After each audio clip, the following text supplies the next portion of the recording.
그래서 15절에 다 같이 일어나셔서 합독하겠습니다. 시작. 내가 이것을 너에게 이름은 너희로 실족하지 않게 하려 함이니 사람들이 너희를 출교할 뿐 아니라 때가 이르면 물은 너희를 죽이는 자가 생각하기를 이것이 하나님을 섬기는 일이라 하리라. 그들이 이런 일을 알 것은 아버지와 나를 알지 못함이라. 오직 너희에게 이 말을 한 것은 너희로 그때를 당하면 내가 너희에게 말한 이것을 기억나게 하려 하며 처음부터 이 말을 하지 아니한 것은 내가 너희와 함께 있었음이라. 지금 내가 나를 보내신 이에게로 가는데 너희 중에서 나더러 어디로 가는지 묻는 자가 없고 도리어 내가 이 말을 함으로 너희 마음에 근심이 가득하도다. 그러나 내가 너희에게 실상을 말하노니 내가 떠나가는 것이 너희에게 유익이라. 내가 떠나가지 아니하면 보혜사가 너희에게로 오시지 아니할 것이요 가면 내가 그를 너희에게로 보내리니 그가 와서 죄에 대하여 의에 대하여 심판에 대하여 세상을 책망하시리라. 죄에 대하여 함은 그들이 나를 믿지 아니함이요 의에 대하여 함은 내가 아버지께로 가니 너희가 다시 나를 보지 못함이요 심판에 대하여 함은 이 세상 임금이 심판을 받았음이라. 내가 아직도 너희에게 이를 것이 많으나 지금은 너희가 감당하지 못하리라. 그러나 진리의 성령이 오시면 그가 너희를 모든 진리 가운데로 인도하시리니 그가 스스로 말하지 않고 오직 들은 것을 말하며 장래일을 너희에게 알리시리라. 그러가 내 영광을 나타내리니 내 것을 가지고 너희에게 알리시겠습니다. 무릇 아버지께 있는 것은 다 내 것이라. 그러므로 내가 말하기를 그가 내 것을 가시고 너희에게 알리시리라 하였노라. 아멘. 오늘 말씀의 제목이 예수님이 성령님을 보내셨어요. 여러분, 왜 성령님을 보내셨을까요?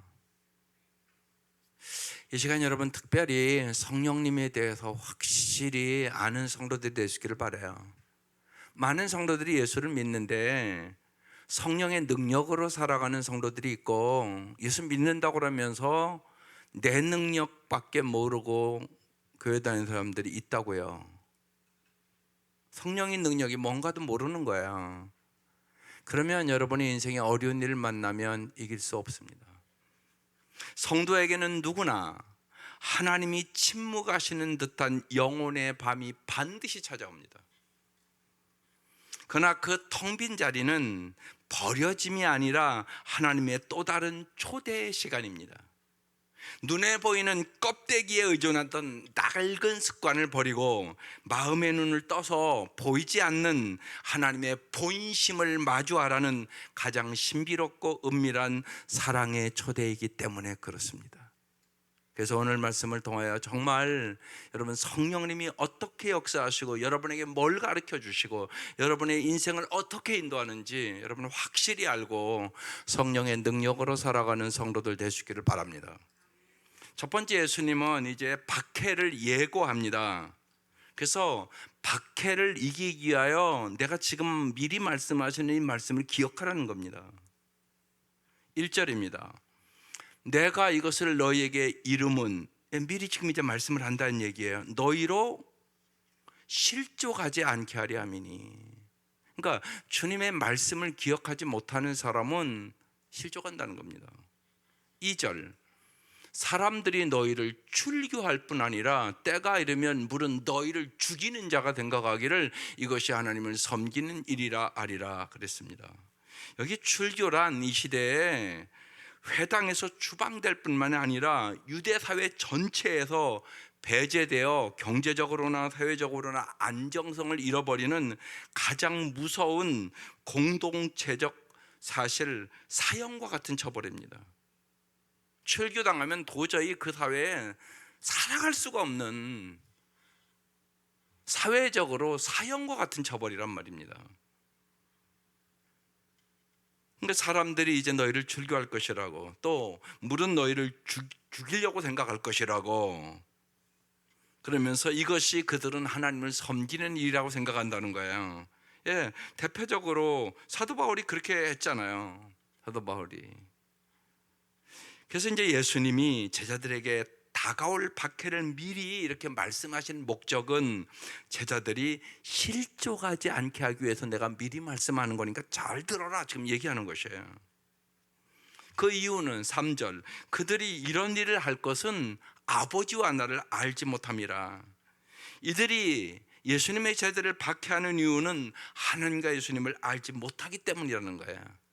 그러니까 이미 우리가 사도행전 지금 연관시키면 사도 바울이 처음 예수를 알기 전에 예수 믿는 사람 핍박하고 죽이고 그 행동을 할 것이라고 얘기하는 거죠. 4절, 오직 너희에게 이 말을 한 것은 너희로 그때를 당하면, 이런 시간이 온다는 거예요. 내가 너희에게 말한 이것을 기억나게 하려 하며. 주님은 그래서 언제나 미리 말씀하세요. 그래서 여러분이 말씀을 잘 기억해야만 세상을 이기게 되는 것입니다.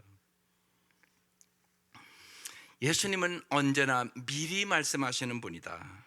왜? 우리가 어려울 때 그 말씀을 기억하고 실족지 않게 하기 위해서.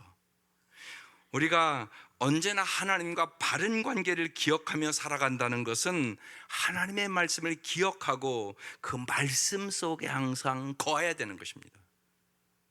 말씀을 의지할 때만 모함이나 핍박이나 박해를 능히 수용할 수 있고 극복할 수 있기 때문에 그렇습니다. 왜? 주님은 말씀대로 반드시 이루시는 분이기 때문에.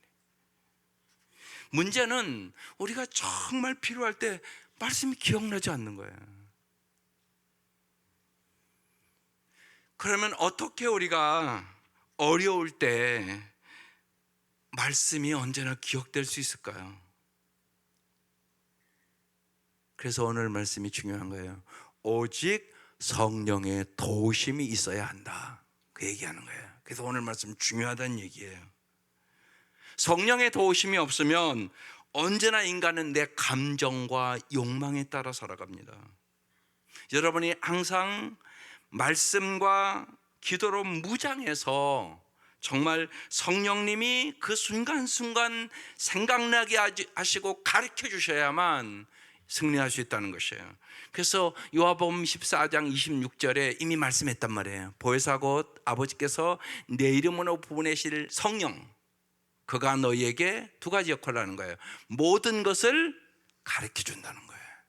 또 내가 너희에게 말한 모든 것을 생각나게 해준다는 거예요. 이렇게 말씀이 기억되고 생각나야만 그 순간 이길 수 있다는 거죠. 그럼 여러분 생각해 보세요. 쉽게 나한테 적용하면, 요 며칠 제가 갑자기 아내를 보내고 왜 슬픔을 이기기가 어렵지, 안 어렵겠어요? 밤마다 어렵죠 요새.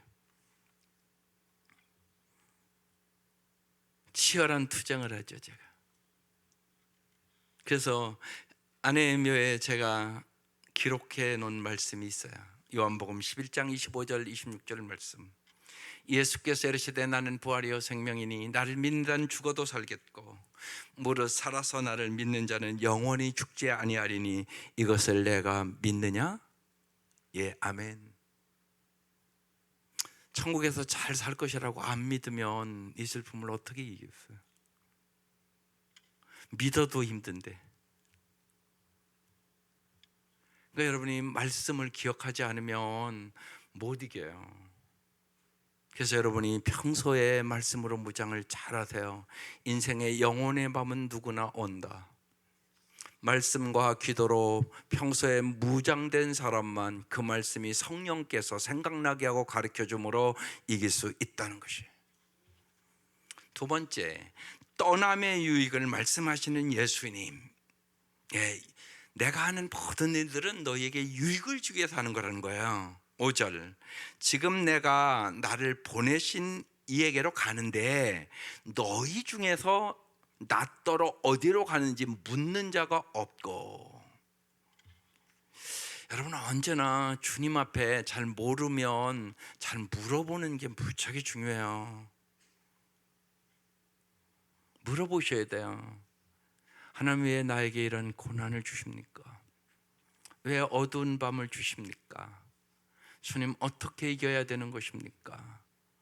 그때 주님이 위로해 주시고 격려해 주신단 말입니다. 주님이 어디로 가시는지 묻지 않는 기도인은 자기 자신이 어디로 가는지 질문하지 않는 사람입니다. 여러분의 인생은 지금 어디로 가는 것입니까? 주님이 주시는 새 생명의 가치를 알려하지 않는 사람이란 말입니다. 주님 앞에 묻지 않는 사람은, 그 사람은 늘 자기라는 감옥에 빠져나오지 못한 채 늘 근심의 노예로 살 수밖에 없습니다. 여러분의 많은 경우가 주님 앞에 물어보지 않기 때문에 여러분이 근심과 걱정을 가득 안고 사는 것입니다. 그래서 바로 연결돼서 6절에 이렇게 말합니다. 도리어 내가 이 말을 함으로 너희 마음에 근심이 가득하도다. 주님 우리에게 언제나 근심하지 말라고 말씀합니다. 두려워하지 말라고 말씀합니다. 내가 너와 함께 하겠다고 말씀하십니다. 7절, 그러나 내가 너에게 실상을 말하노니 내가 떠나는 것이 너희에게 유익이라. 내가 떠나가지 아니하면 보혜사곧 너희에게로 오시지 아니할 것이요 가면 내가 그를 너희에게 보내겠다고 말씀하십니다. 육신을 입고 오신 예수님께서 떠나가는 것이 우리 인간에게 유익이라는 겁니다. 다시 말해 우리가 육신을 입고 오신 예수님을 뛰어넘어서 진정 유익한 신앙의 소유자가 될 수 있다는 말씀입니다. 그래서 주님께서는 떠나심으로 보혜사 성령을 통하여 우리의 영혼의 눈을 진실로 열어주겠다고 말씀하는 거예요. 예수님께서 마지막 이 세상을 떠나가시는 그 순간까지 당신 자신의 유익을 예수님은 구하지 아니하셨습니다. 그러므로 예수님을 닮아 성숙한 기도인이 된다는 것은, 여러분이 이렇게 예수 믿는 사람들은 예배 때마다 자꾸 성숙해 가야 돼요. 한마디로 자기 유익이 아니라 타인의 유익을 먼저 생각하는 사람이 되는 것입니다. 자기 유익을 먼저 구하는 자는 주님을 온전히 만날 수는 없습니다. 자기 유익을 먼저 구하는 곳에는 언제나 이기심밖에 없고요. 이기심은 주님을 향한 우리의 시야를 가로막는 가장 큰 장애물입니다. 타락한 인간의 특징은 뭐냐? 자기중심적이고 언제나 이기적이라는 것입니다. 성령의 충만함을 받으면 나타나는 현상이 이타적인 인간으로 변화된다는 것입니다. 그래서 성숙한 기도인들은 먼저 언제나 하나님의 나라와 의를 구하고 자기의 유익보다 남의 유익을 먼저 구하는 사람, 이 사람이 성숙한 기도인으로 가는 것입니다. 세 번째, 그래서 이제 세상을 책망하실 성령님에 대해서 얘기를 합니다. 8절, 오늘 핵심 기절입니다. 시작. 그가 와서 죄에 대하여 의에 대하여 심판에 대하여 세상을 책망하시니라. 성령님이 오시면 죄에 대하여 의에 대하여 심판에 대하여 세상을 뭐 한다고요? 책망한다고 써 있습니다. 세 번역에는 세상의 그릇된 생각을 꾸짖어 잡아줄 것이다, 이렇게 기록되어 있습니다. 성령께서 우리를 도우시는 가장 큰 일은 우리를 책망해 주신다는 겁니다. 책망이라는 단어가 중요한 단어입니다. 성령님께서 우리를 책망해 주지 않는다면 우리는 허망한 욕망과 추악한 이기심과 그리고 이기적인 감정에 따라서 그릇되이 살 수밖에 없는 존재입니다. 여러분, 가정에서 어린아이들 길러보면 엄마가 아무런 책망이 없다 그러면 사람 꼴이나 되겠습니까? 사람 꼴도 안 됩니다. 마찬가지입니다. 성령님은 정말로 인간답게 아름답게 살기 위해서 엄마가 자녀들을 언제나 교정해주고 올바로 인도하기를 원하는 것처럼 그렇게 해주신다는 얘기입니다. 오직 성령님이 책망하시고 꾸짖어 주시기에 우리는 그릇된 삶을 떠나서 진리를 쫓는 바른 마음으로 바르게 살아갈 수 있는 인간이 될 수 있다는 것입니다. 그렇다면 여기서 잘 생각하세요. 성령 충만한 자란 어떤 자입니까? 성령 충만함을 한국 사람들은 무지하게 신비롭고 막 뛰고 막 이런 식으로는 자꾸 생각한단 말이에요. 아니라고요. 성령 충만한 사람은 성령의 책망을 사모하는 자죠. 성령이 책망해 주어야만 우리가 인간답게 살아간다니까요.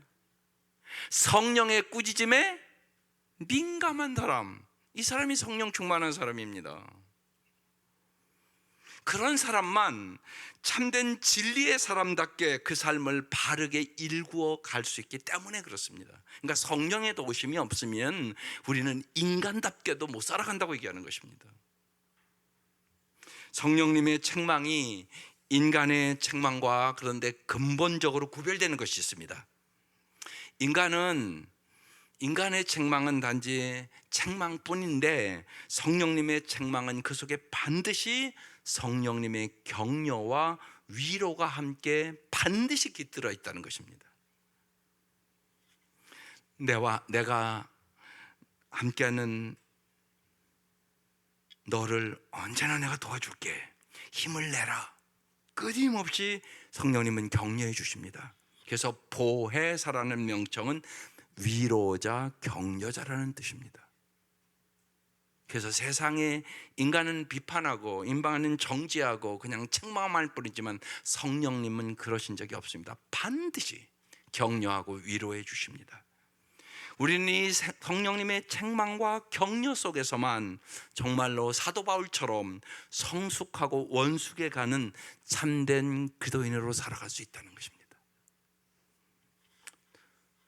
9절에 그래서 죄에 대해서라 하면 그들이 나를 믿지 아니하며 이렇게 기록되어 있습니다. 이 죄라는 헬라어는 하마르티아라는 단어입니다. 관역에서 벗어난다는 뜻입니다. 그리스도인이란 길이요 진리요 생명이신 예수님을 관역으로 삼고 그 관역을 향해 나아가는 사람이 그리스도인입니다. 이 관역을 향해 제대로 나아가는 것이 진리의 삶이요 의로운 삶으로 산다는 뜻입니다. 그 관역에서 벗어나는 것은 모두 죄입니다. 그러면 관역에서 벗어나는 원인은 뭡니까? 조준이 잘못되는 거예요. 조준이. 죄란 예수님을 바르게 겨냥하지 않는 잘못된 조준을 죄라고 얘기하는 것입니다. 그래서 성령님께서 살인이나 도적질을 죄라고 말씀하시는 것이 아니라 예수 그리스도를 믿지 않는 것이 죄다, 오늘 이렇게 말씀하고 있는 것입니다. 내 마음의 진리이신 주님을 조준하고 있지 않는 한 내가 아무리 고상한 삶을 살아도 나는 이미 죄인이라는 말씀입니다. 그렇다면 성령 충만한 사람은 어떤 사람입니까? 마음을 주님을 향해 정조준하고 있는 사람입니다. 오늘 여러분의 삶은 예수님께 정조준하고 살았습니까? 그냥 필요할 때만 예수님 찾습니까? 그러니까 죄를 못 벗어나는 것입니다. 성령 충만해야 우리가 죄악을 이기는데 마음을 주님을 향하여 정조준하고 있어야 되는 것입니다. 의에 대해서라면 내가 아버지께로 가니 너희가 다시 나를 보지 못함이요입니다. 우리가 본 적도 없는 예수님이 하나님의 의를 나타내신 구원자이심을 믿을 수 있는 것은 우리와 함께 하신 성령님께서 우리에게 그 사실을 알게 하시고 우리의 마음을 감동시켜서 믿게 해주신 것입니다. 그래서 바울은 고린도전서 12장 3절에 유명한 말씀을 하고 있는 겁니다. 성령으로 아니하고는 누구든지 예수를 주시라 할 수 없느니라. 여러분이 예수님을 주인이라고 고백하는 거 성령의 도우심으로 된다는 거예요. 그렇지 않으면 예수님을 주인으로 모시지를 못합니다. 거기서부터 언제나 여러분의 인생에 문제가 생깁니다. 예수가 주인이 아니고 자꾸 내가 주인 노릇을 하니까. 우리의 삶 속에서 하나님과의 바른 관계를 맺는다는 것은 성령의 충만함으로 하나님의 말씀대로 순종하는 것입니다. 그게 잘 사는 비결입니다. 11절 심판에 대해서라 하면 이 세상 임금이 이미 심판을 받았다고 얘기합니다. 공동번역에는 이렇게 기록되어 있습니다. 이 세상의 권력자가 이미 심판을 받았다는 사실로서 정말 심판받을 자가 누구인지를 보여주실 것이다. 하나님께서 세상의 임금들을 이미 심판하셨다는 것입니다. 예를 들어서 이스라엘 초대왕 사울을 보면 알잖아요. 의로운 다윗을 죽이려고 수단 방법을 가리지 않고 정말 10년 이상을 쫓아다닙니다. 그는 결국 스스로 목숨을 끊는 비극적인 최후를 맞이하게 됩니다. 이것이 하나님의 심판이다, 그 말입니다. 열왕기서는 철저하게 한 가지 원칙에 의하여 기록된 책입니다. 어떤 원칙이요? 그것이 사무엘상 2장 30절에 기록된 것입니다. 나를, 하나님을 존중히 여기는 자는 하나님이 존중히 여기고 하나님을 멸시하는 자는 내가 경멸하리라는 것입니다. 그래서 열왕기 상하를 읽어보면 언제나 핵심이 하나님 보시기입니다. 하나님 보시기에 선하였더라 그러면 그 왕은 복 있는 자리로 갑니다. 하나님 보시기에 악하였더라 그러면 멸망합니다.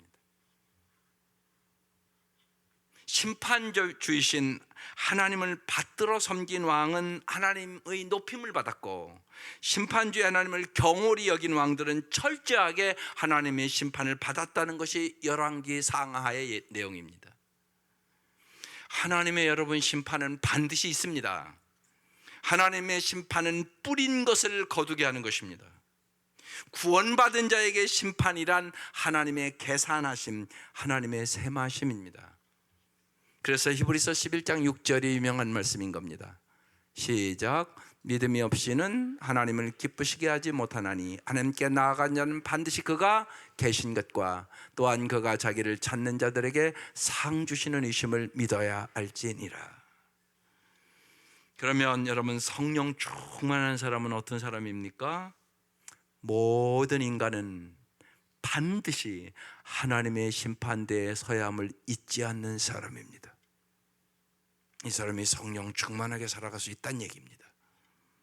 네 번째, 진리 가운데로 인도하실 성령님이라는 겁니다. 12절, 내가 아직도 너희에게 이를 것이 많으나 지금은 너희가 감당하지 못하리라. 주님께서 하고 싶은 말씀이 많으셨으나 지금은 침묵하신다는 것입니다. 왜요? 지금은 감당할 수 없기 때문에 그렇습니다. 이 말의 참 의미는 지금은 너희가 감당할 수 없지만 언젠가는 반드시 감당할 수 있어야 한다는 말씀입니다. 13절, 그러나 진리의 성령이 오시면 그가 너희를 모든 진리 가운데로 인도하시리니 그가 스스로 말하지 않고 오직 듣는 것을 말하며 장래일을 너희에게 알리시리라. 진리의 성령이 오시면 진리를 온전히 감당할 수 있는 사람이 되도록 인도해 준다는 거예요. 그러니까 성령의 도우심이 없이는 우리는 진리의 길을 갈 수 없습니다. 여기서 우리는 깨달아야 될 것이 있습니다. 신앙이라는 것은 내가 감당할 수 없는 것을 함부로 감당하려 하지 않은 겸손함을 잃지 않아야 되는 것입니다.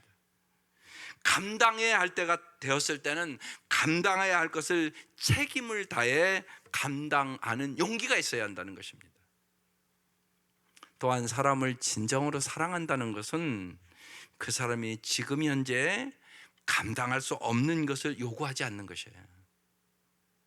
그 사람이 언젠가는 그것을 감당할 수 있도록 내 삶으로 그를 도와주는 것을 뜻합니다.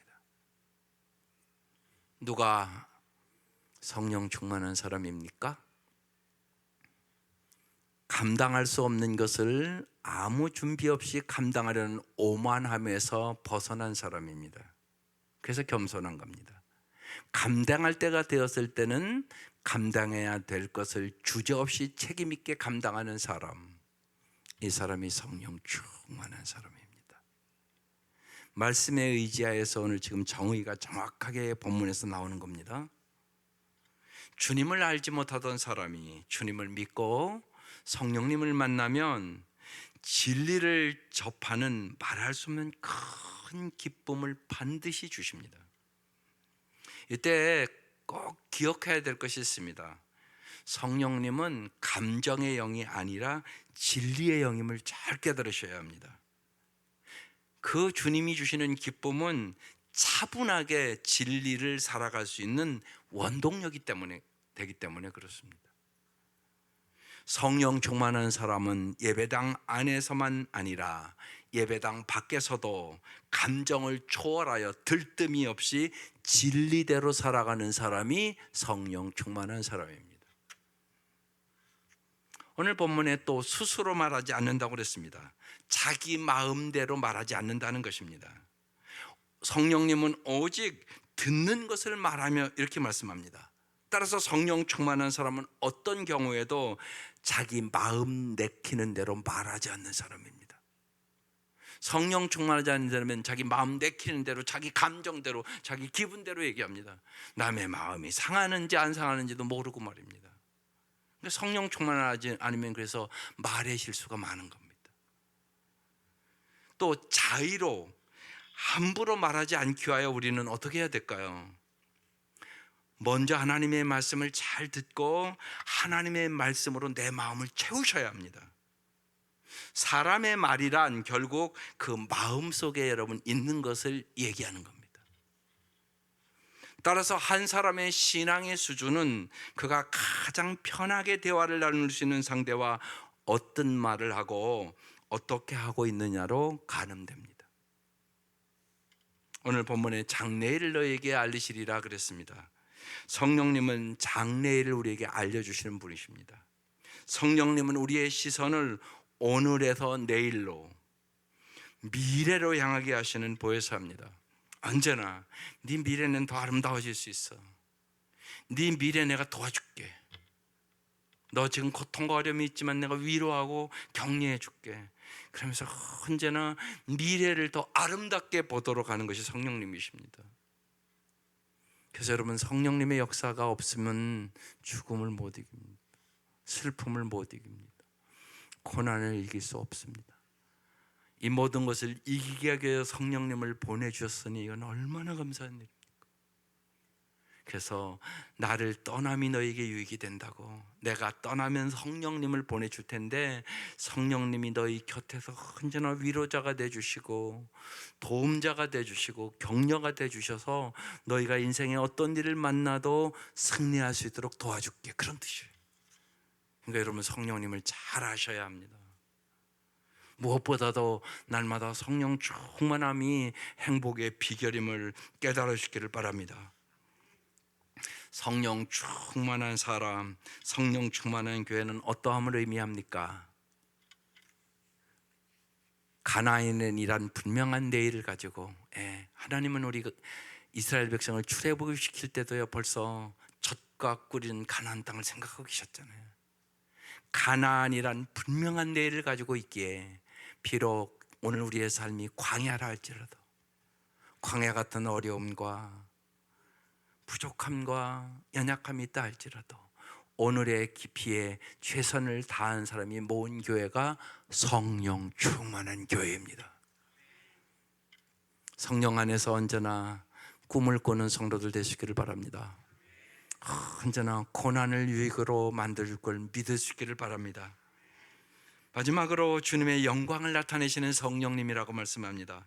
14절, 그가 내 영광을, 성령님이 내 영광을 나타내리니 내 것을 가지고 너희에게 알리시겠음이라 말씀합니다.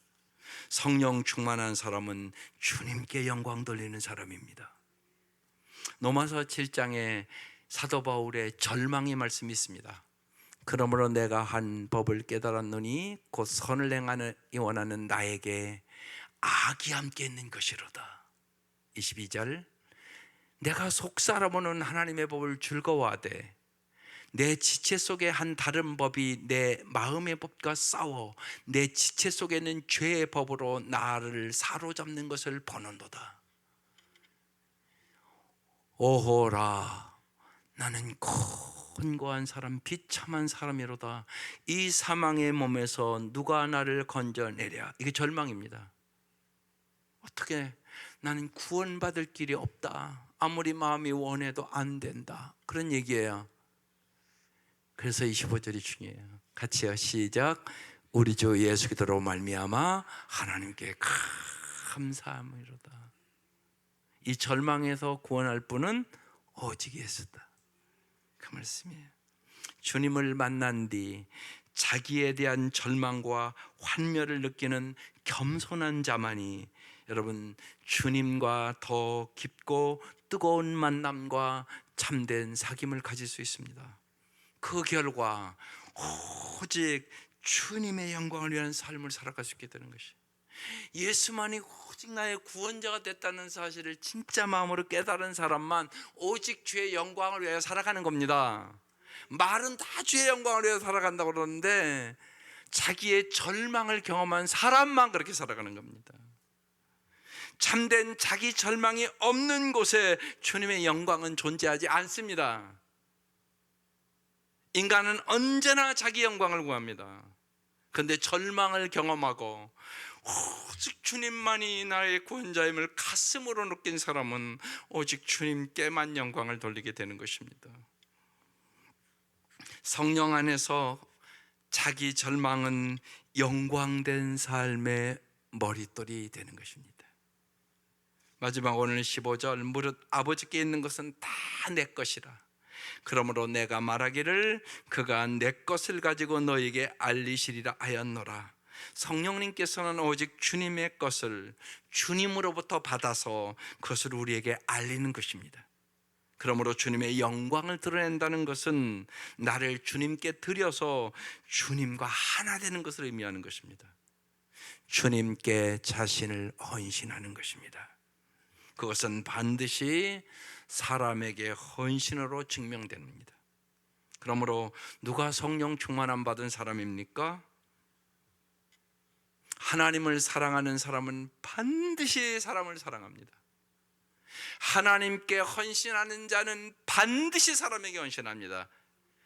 하나님 사랑, 이웃 사랑은 손바닥 앞뒤면과 같습니다. 하나님께 헌신은 사람에게 헌신입니다. 주님은 지극히 작은 자에게 한 것이고 나에게 한 것이라고 말씀하지 않습니까? 사람에게 헌신하지 않는 사람은 어떤 경우에도 주님의 영광을 드러낼 수는 없습니다. 주님의 영광이 그의 영광과 하지 않기 때문에 그렇습니다. 오직 여러분, 성령이 충만함이 무엇인가 오늘 이 밤 잘 아시고, 정말 성령 충만함이 인생의 해답입니다. 성령님이 도와주시지 아니하시면 정말 우리는 인간답게도 살아갈 수가 없습니다. 그래서 성령님은 죄에 대하여, 의에 대하여, 심판에 대하여 우리를 책망하시고 우리를 격려하시고 우리에게 용기를 주면서 날마다 진리 가운데로 우리를 인도해 주시는 것입니다. 여러분, 성령님을 사모하십시오.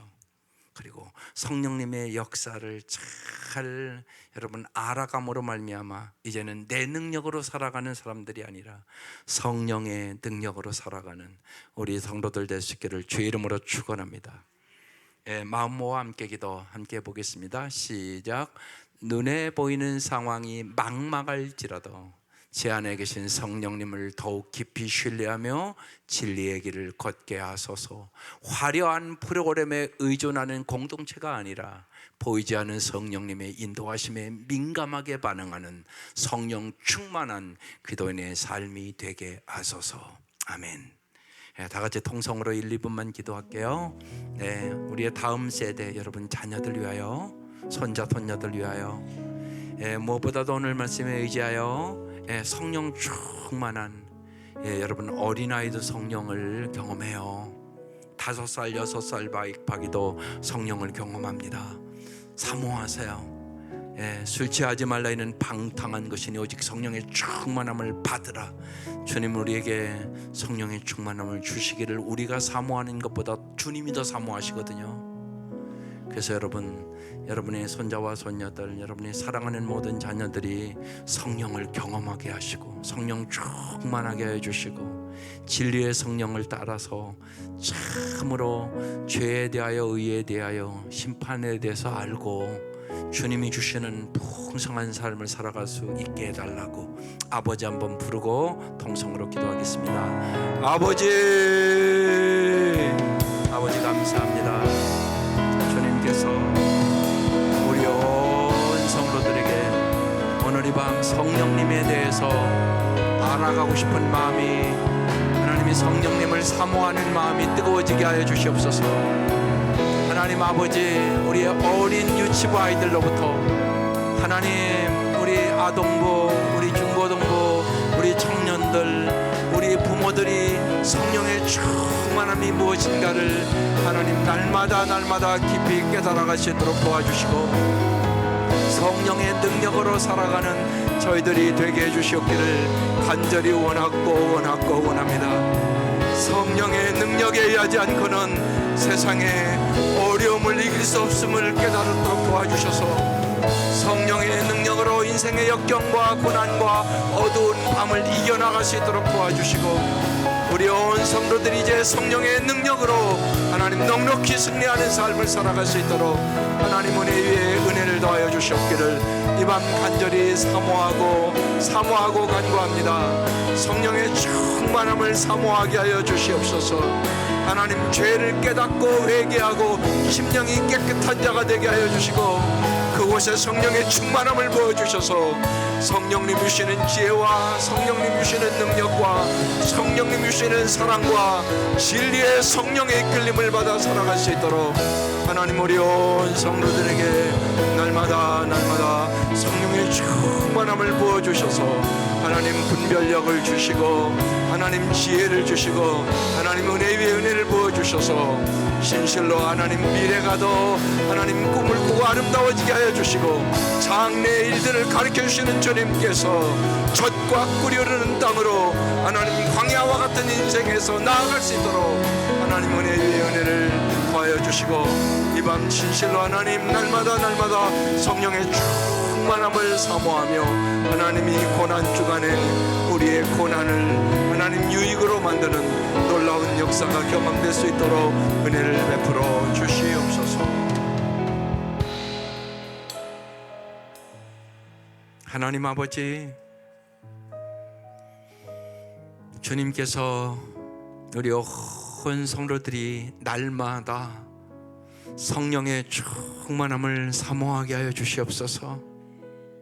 주님께서 십자가의 보혈로 죄를 고백할 때마다 깨끗하게 씻어주시고 성령의 충만함을 부어 주시옵소서. 이제 성령이 주시는 지혜로 살아갈 수 있도록 도와주시고, 성령의 능력으로 살아가게 하여 주시며, 성령의 은사를 허락하여 주시고, 무엇보다도 물 붓듯이 하나님의 사랑을 부어주셔서 그도의 사랑으로 넉넉히 승리하는 삶을 살아갈 수 있도록 은혜 위에 은혜를 더하여 주옵소서. 예수님의 이름으로 기도드립니다. 아멘.